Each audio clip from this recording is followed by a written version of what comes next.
Truth, Money, and Freedom Podcast. Welcome back to another edition of Truth, Money, and Freedom. Today is Wednesday, February 5th, 2020. And I have with me today American Man 1967, Chaos Craig, Conjecture, and yours truly, Timmy Chonga. We may hear from Mike from Maine as well.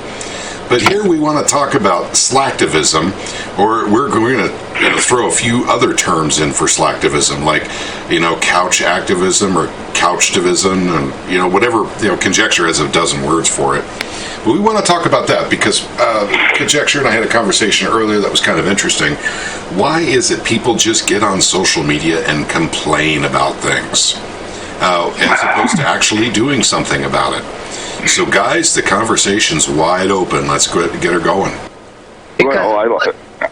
Sorry, it's because it's like more passive and more gamified. It's a more gamified, passive experience.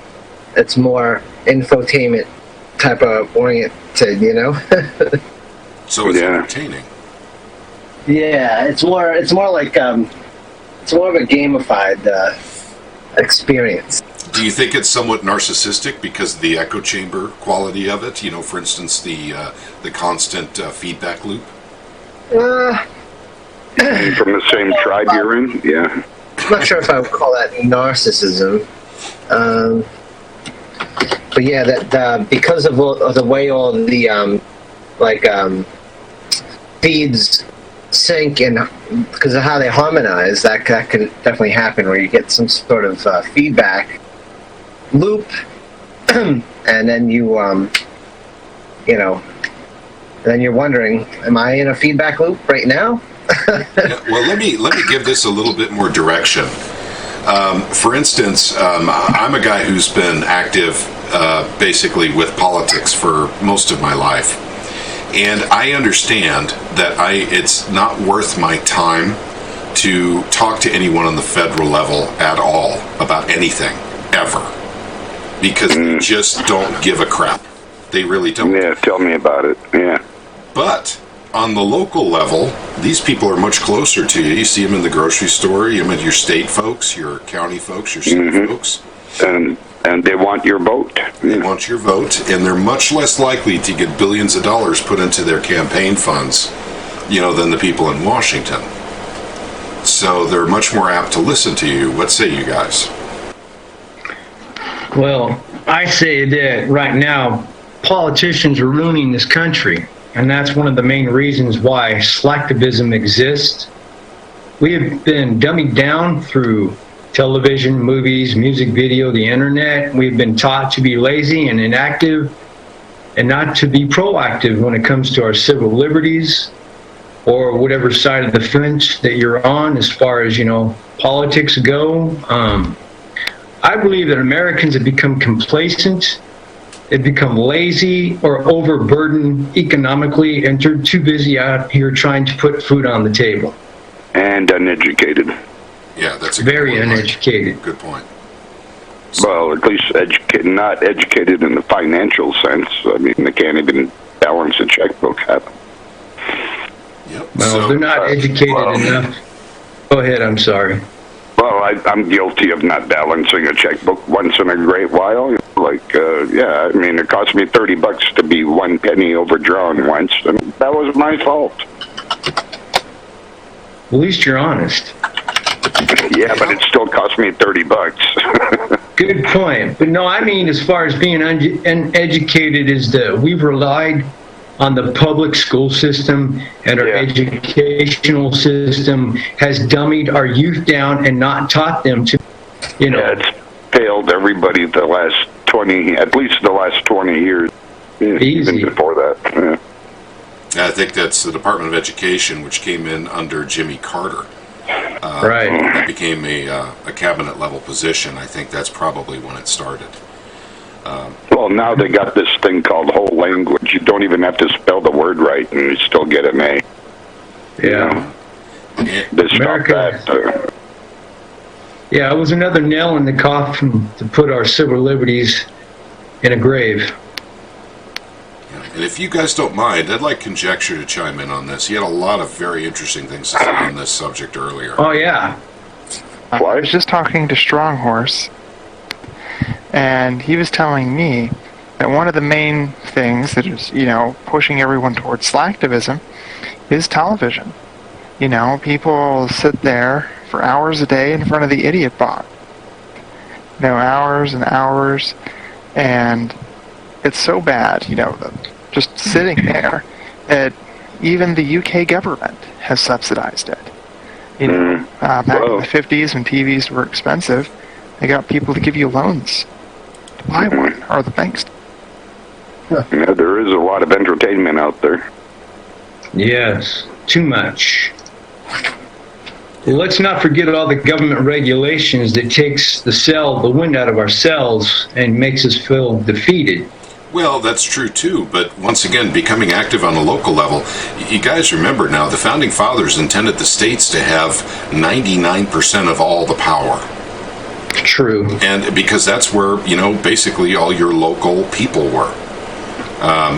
That's where you could literally make a difference. That's where they wouldn't be so far from home.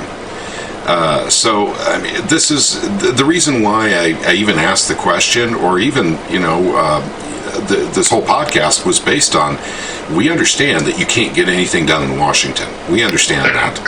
Why not take our thoughts away from Washington and concentrate them on the state level where we can actually make a difference? But for instance, the reason I bring that up is because slacktivism applies there as well. Go ahead, Mike. Well, the thing is nowadays with everybody with their eyes glued to the iPhone, their Galaxy, it's like, even the politicians are glued to their iPhones now. So it's like you got to do it at the iPhone level. You're not going to be heard. Yeah. That's an interesting point. Technology is a big part of why we're dumbing down. Mm-hmm. Yeah, exactly. So you don't need to learn anything. Your phone does it for you. Right. So does Google. So you forget to remember people's phone numbers that you might, need to get in contact with in case of an emergency. But you just have them on your phone and leave it there. Or, you use the internet or Google for something, and hey, why should I need to learn that? All I got to do is Google it. That's an interesting point, because the very technology that's causing the distraction is also the same technology used for slacktivism. Right. So so it's a double-edged sword there. The technology, the iPhones and the tablets, and everyone wanting to be plugged in 24/7. So I prefer a laptop because the screens are bigger than an iPhone. Yeah. But they're not as versatile. Well, what actually do you think we need to do?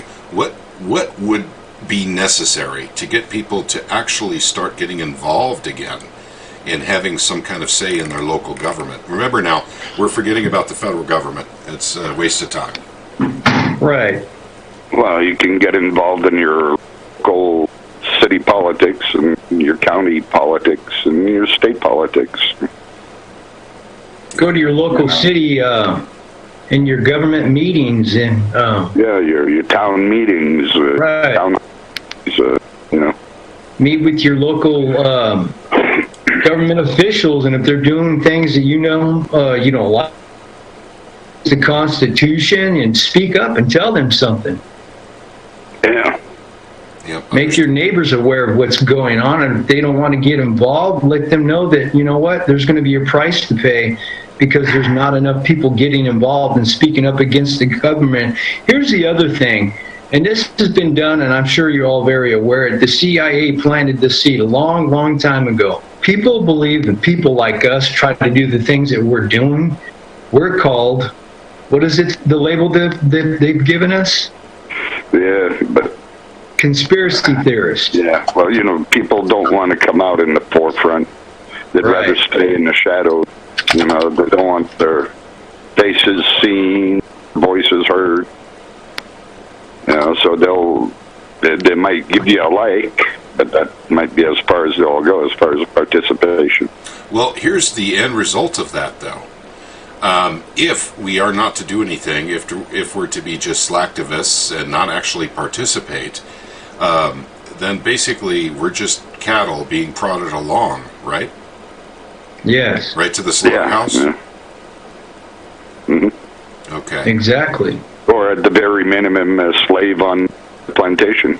Yep, at the minimum. Yep. So, yeah, it's because the slacktivism thing, the whole reason I was talking to Conjecture about it earlier today is because on Facebook is just filled with slacktivists. They don't do anything. They just get on Facebook and complain about the federal government constantly, or complain about even their state government. They just never get involved. They just get on there and complain. And so Right. that to me is fascinating. And then when you give them an opportunity to do something, they always have an excuse as to why they can't do anything. So, is that burned out to the American experience? Are we not willing to fight for what we believe in anymore? It would seem that way. We're not the same people we were during World War I and World War II. Yeah. Yeah. Well, the system kind of trained us to, sit back, let somebody else handle it. Yeah, give Right. someone else the driver's wheel, the government, and then look where we end up. That basically we gave the government the driver's wheel. They're taking us off a cliff, and while we're Right. careening down thousands of feet into the rocks below, we're literally yelling out the window how horrible a driver the government is. Exactly. I couldn't agree more. Do we have the option of jumping up before we get off the Yeah. cliff? Well, yeah, that's the thing. Under that particular scenario, either way, you're kind of screwed. Well, drop and roll. Yeah, drop and roll. But what we should, and by the way, while we were approaching the cliff, all we did was scream, and stick our heads out the window and scream too. There's a few little, tips that Mike and the American Man just gave me before we started this little podcast. There's a few things you can do to opt out of the system here. You can work within the system and work out of the system. You can Correct. stack silver and gold and preps, and then when the thing finally does go awry at the federal level, you are backed up in your home. And that's the first place you can start, is not being a slacktivist at home. Getting your gold, your silver, your prep, your food prepped, everything else. And then, you can work on your local and community level. You go to the 10th Amendment Center. You can get them to, you could print out a bill that's a fill-in-the-blank thing that you hand to your local representative, whether they be, state, city, or state, city, or county. And it's filled in and say, pass this law. And now they will not assist the federal government to take your guns away. Yeah, the one we're trying to do here in Missouri right now. Right. Yep. And we're resistant to red flag laws, and the government wouldn't have access to any resources to come in and enforce, quote unquote, their laws, the federal laws. So yeah, that's a good point there, Conjecture. You can, and we talk about that in this chat all the time, how to live inside and outside the system at the same time. That way you can shift your weight for whichever one is the most beneficial at the time. And having preps is a very big part of that, gang. I hate to talk about gold right now because this wasn't the intention of the podcast, but those of you who have been following Truth, Money, and Freedom over the last year know that we're big into silver and gold has gone up quite a bit, actually. Went from $11.50 when we started the channel, and I believe it's almost at $1,600, I think $1,550 today. And that's because the federal government is printing too much money. That's the only reason. So if the federal government's printing too much money, inflation is coming. You need to protect yourself from that inflation. Gold and silver and possibly crypto are the best ways to do it. Yeah, but if you don't have a gun or you don't have your Second Amendment rights, you're in big trouble. Well, not necessarily. We're just talking about just survival. Now, the whole deal with, basically keeping your gun rights is because that's how you protect yourself from a tyrannical government. If we have a situation in America when the dollar does eventually collapse, which is a mathematical certainty, when it does collapse and people don't want it anymore, at that point, having a gun would be pretty handy, I would think, because if you have stuff, there will be people who did not prepare that want your stuff, and you need to protect yourself from them. So that's one idea behind it, but basically going all the way back to Slacktivism again, this is something that I've watched, with absolute fascination, but now I'm tired of it, and I see a lot of it, and I just hope that those who are listening to this podcast, if you guys know people that are involved in Slacktivism, in other words, not getting involved, not trying to make changes. Once again, we're not talking about federal level here in the United States. We're talking about state, county, and city level. You can make a difference. You actually can go out and do something to actually improve the lives, increase freedoms, increase liberties, basically for everyone in your state. There's nothing stopping you from doing that. And as the federal government continues to get more tyrannical, we definitely need to take some kind of steps, and that's what the 10th Amendment is all about. By the way, I'll link down below all the pages you guys saw here while we were talking, but also the 10th Amendment Center, which is a really, really, really good resource page. But I don't think I could add anything more to this podcast unless Conjecture, Mike, or American Man can think of anything else to add. Nope. No, just stacking. Keep stacking. Don't panic. Keep stacking precious metals and food and whatever else you can stack. One thing to do, and it's just what Mike said. If you can't stop yourself from being a slacktivist out in public, don't be a slacktivist at home. But if you can not stop being a slacktivist at home, you get your stuff prepped and your food ready and everything else, maybe you can also start making some phone calls while you're doing it. So that, have some insurance and try to not be part of the problem anymore. Yeah, understood. Okay, well, thank you very much for joining me today, gang. I do appreciate everyone's time, and everyone was short on time on this one, so we had to cut it short. But think a little bit about the slacktivism out there, and if you know people who are slacktivists, you might want to talk to them and literally ask them why they're not trying to do anything on a local level. And by the way, following the federal level stuff, as far as I can tell, is just an addiction for some folks because they can't affect change anyway. There's nothing you can do to affect things on the federal level. That juggernaut of corruption is far too large. It has too many moving parts. So it's difficult to make change on that level. But once again, I just want to end this out by saying, basically slacktivism is bad. So if we have that habit, we should try and eliminate it. Get out of the habit of slacktivism and actually start trying to do something positive on the local level. Okay, gang, thank you very much for joining us. I'd like to say thank you to Chaos Craig, American Man, Conjecture, and Mike from Maine for joining us in the podcast today. You all have I have one last thing to note. Go ahead. And that is, your rights mean nothing if they stay written on paper. That's right. If you don't act on your rights, they mean nothing. Agreed, Conjecture. Thank you very much for that. Okay, you guys have a wonderful evening. May God bless each and every one of you.